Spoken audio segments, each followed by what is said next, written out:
afternoon, ladies and gentlemen. Welcome to the third Dutch StarCon. This is the Q&A of Star Wars with, of course, Femi. Just knows those names so well. Richard Berkel-Enschot. Yes. And Kamay. Hello. Oh, I've got my mic. Oh, good. 1, 2, 1, 2. All right. Oh, This is comfortable. Okay. We're all sitting well? Yes. Yeah. All right. So, who wants to pop the first question for this Q&A? Yeah, we've got one. Hi. Every one of you has a role in different Star Wars films. Can you explain us a little about your experience in that? Gosh, okay. Well, I'll do a quick thing because I was in the. We'll do it chronological because I was. I don't know where to start. I was in Los Angeles, and my agent sent me to an audition at Bronfman Studios, which is an old-fashioned film studio in Hollywood, where she told me that Lucas was making this space western, and I agreed to go along, and I would be videotaped. This is the first time they did videotape auditions, so there was this very old-fashioned video camera with a 1-inch videotape rolling. And we read, every actor that went in read the Han Solo Greedo scene. So we had a little casting assistant who was reading Greedo, and then everybody was reading Han Solo.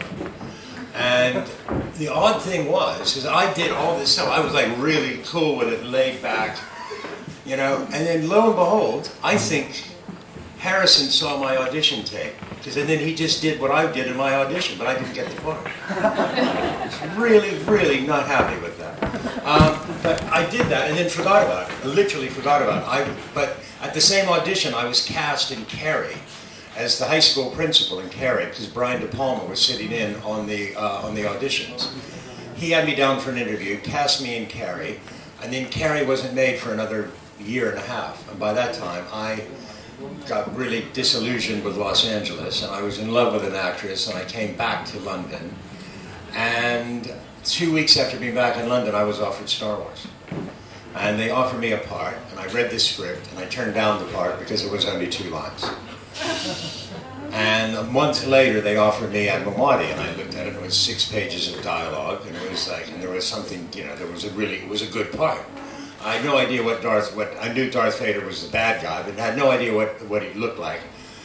Didn't know what the Death Star looked like. It was just a good part. So I took it and did it. So, I mean, I always tell people my best career move as an actor was turning down Star Wars the first time they asked, because a friend of mine did that part, and he didn't do it. George sent him home at lunch.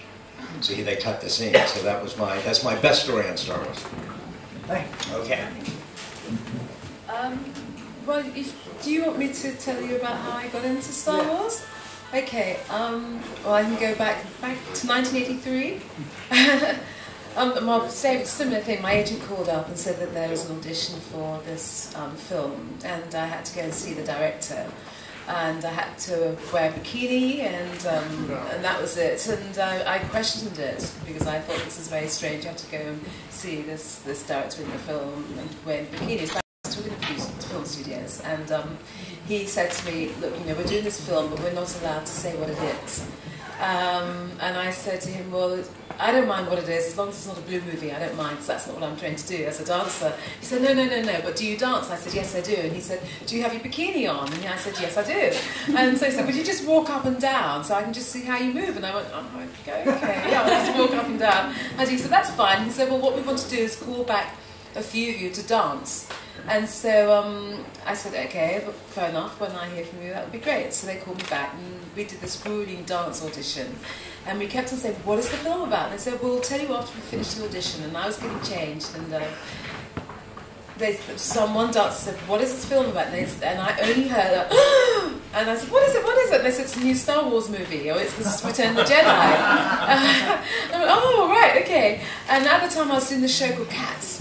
And the choreographer who was doing the audition, I took him back up to town. He said, look, Femi, I think you've got the job, but I mustn't say. And when I got back to the stage door, I got a message saying that you've got the part of Una, which is great. And then we can sort of forward that and go to 1996, and I was back in New York for holiday, and I was staying with a friend, and she said, "Look, we just got this call from this casting director, Robin Gerland, and they are looking for you because they want to redo your scene in Jedi."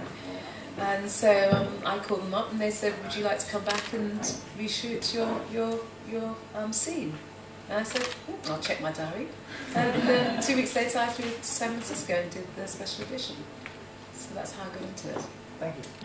That's actually one of the best parts of the special edition. The rest of the stuff they did in the special edition wasn't very good. Oh, yeah, it wasn't very good. I guess it's my turn. Yeah.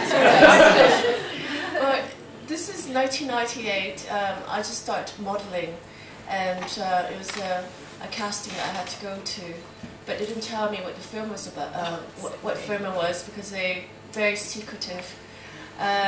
So anyway, I went for the casting. I was in Leaston Studios, and they said it's a big film, and I have to be assistant to the Chancellor. So they asked me to do a sympathy, look, which I tried that, and so next time they gave me a call and said I've got it. So I went for the job, and but they made the costume for me. They fitted me out in the costume, and when I got on set, I didn't know still what was going on because they still didn't tell me what the film was. Until I realised, I looked at the director, and it was George Lucas. And sitting beside me was Terence Stamp. So it was, it was a great experience. Yeah.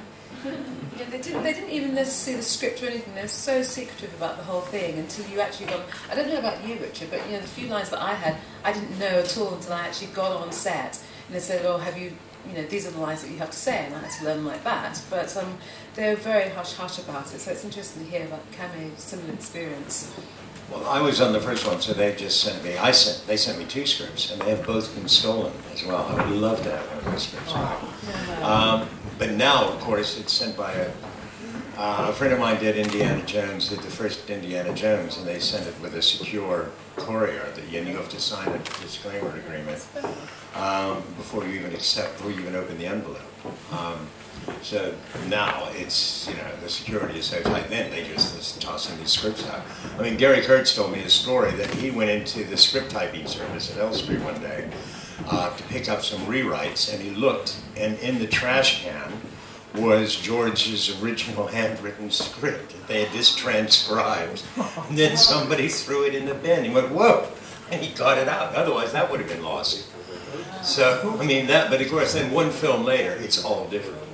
And of course, when my friend got the script for Last Crusade, no, not Last Crusade, what was the first Indiana Jones? Raiders, yes. Raiders of the Lost Ark. He got on the phone immediately and told everybody it was the Ark of the Covenant. So he ignored it completely. And he still got the part, actually. All right. Who wants to pop to the next question? Don't go all at once. Well, if you just send a waiter over. Or maybe we could bowl a few frames then. No, but well, then I have one. Okay. Just to entertain you guys. There are a lot of Star Wars characters in the entire Star Wars universe. If you could pick one to choose, would you stay with the character you played, or would you say, I want to be Skywalker, or I want to be Princess Leia? Oh, probably Princess Leia. I thought so. No, I don't know. I guess the best character in probably the whole series has got to be Han Solo. Really. Yeah, that was just, and it's a shame what they did to him in the special edition, quite frankly. That's my feeling. But, because, he hand shot first. He shot. Absolutely. Good for you. No, I'm happy. I'm happy with the part that I played. What I read on the screen, I'm happy with it, and I think all the other characters are fantastic, and it made the whole piece. So Okay. I'm satisfied. Says one. I'm very happy with my character as well. I think they take the artists and they sort of design from, using their personality and making it into the character. Because when I first started, they didn't even have the name. I think they developed it afterwards to suit the person. That's true. Or George is just lazy. He's so lazy. I'd like to hear more about that. Is he really so lazy? Is he what? Is he so lazy? Oh no, he's not. It was a joke. It was a joke. It was on the internet, George. It's not true. He's not lazy at all. No, George He's very shy. He's quiet very, man. very shy. Yeah. He's a really, really nice man. And Very easy to. He's incredibly diligent. He does, but he's got the whole film running in his head, and so you just go with him. If he asks you to do something, you just go with it. So you're not lazy, George. And he gives you guidelines what he'd like to see you do, and then he leaves it up to you to bring what you can bring to the character. Well, he did with me anyway. Not that there was that much, but he said, "Well, Femi, we just come down the shoot and you just roll over and just do whatever you want to do." And that's my dad to see it. So. Okay. But he's a lovely man, isn't he? Yeah, he is. Really lovely man. Absolutely is. No. So, anyone of you got a question? Yeah, we've got one.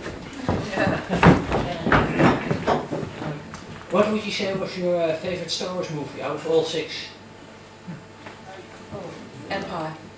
Empire. Empire Strikes Back. Yeah. Well, that's done. What's yours? Well, I didn't see all of them, so I can't really say. Of the ones you've seen so far. I'm embarrassed.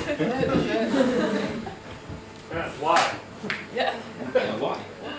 Oh, why? Well, I think it's just the most cohesive film. And it has the most conflict in it. Lots of messages in it. Yes, and it's the best directed. I mean, it really is. It really is very brilliantly done. But it has the most going for it. I mean, I came a couple of years ago, went over to visit my son at his mother's house, and I walked in, he was watching Empire. And I said, what are you doing? Why are you watching Empire? I mean, the whole thing was like Star Wars in our house. It's like, why are you doing that? And we sat down, we watched it, and I hadn't seen it. I haven't seen it since the special edition came out. And I just thought, wow, it's really brilliant. It is. So we should go buy the special edition. No, probably the original. Actually, the special edition of Empire is much better than special edition of Episode 4, because it's nice to see Cloud City as it should have been. I mean, that's a technological leap that they made brilliantly. So, special edition just doesn't work in Episode 4 because thank you, because it was very. The whole film was done out of like necessity being the mother of invention. They didn't know what they were doing. I mean, that was kind of the fun of it. And some days things would work at ILM, which was that time in a garage in the San Fernando Valley, where they were filming all this stuff. Yeah, it was just a bunch of computer guys who'd never done anything like this before, but thought they could. So some days they would get reports back from Los Angeles that things had gone really well. And then on other days, things had gone really badly, and they didn't shoot any film for 2 days that was usable. And everyone on the set was a bit, oh God, this is going to be tough. And everybody was kind of like jumping in and having a go. And we all felt that as actors as well. I mean, George as a director, I'd say, can I try this? Or, and I said, well, I think I should have a mid-Atlantic accent because everybody else in the scene is British, except for Dave, who was from Bristol. And so he let me do he wanted, he said, yeah, do a mid-Atlantic accent, you're right. And it was just that fun of it, And I'd worked on other big films afterwards, and they were so formulaic. They were all planned out from the get-go. And Star Wars was fun. It was fun to do. Okay, we're having so much fun here, but who wants to ask the last question?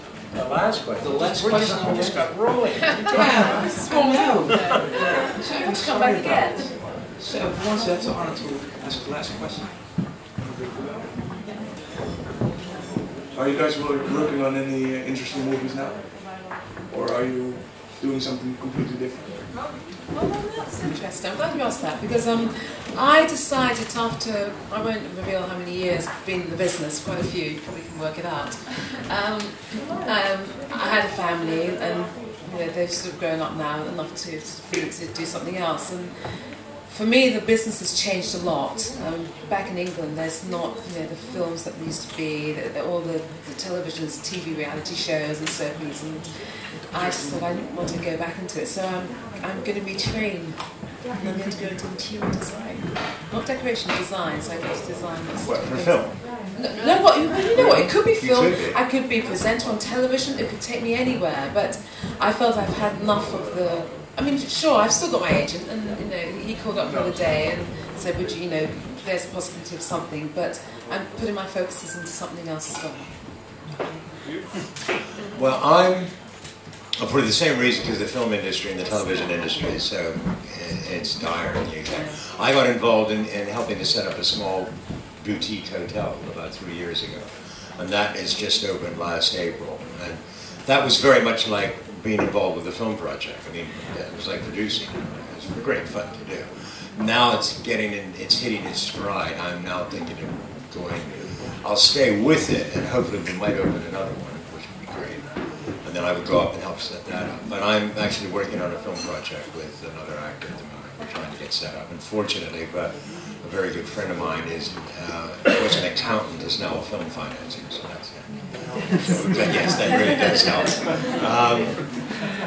And I'm working on a fan film, but it's kind of like Orson Welles making a movie. I only go spend a couple of weeks on it, then I have to go off and do something else. So I'm trying to do this fan film, but I'm doing it I couldn't film it the way I wanted to film it, so it's going to be done in animation. So I've been learning a whole new side of the industry. It's a whole new thing, and it's wonderful.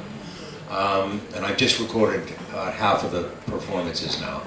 And I've got somebody out doing some storyboards, and that's going to take a long time to do. But it's been fun, and it's a very good script. It's a very funny script.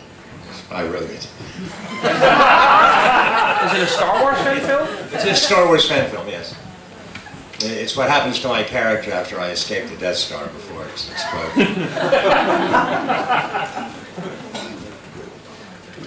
Okay. No, I still enjoy what I'm doing because every job is very different. I tend to do quite a lot of commercials, and one of the other film I did was Revolver. I was the assassin waitress in that.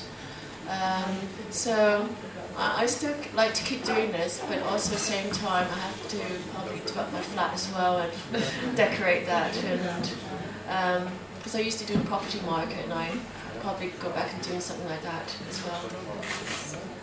All right. Then this is the end of the Stars Q&A. I want to thank you all. Give a warm applause for deze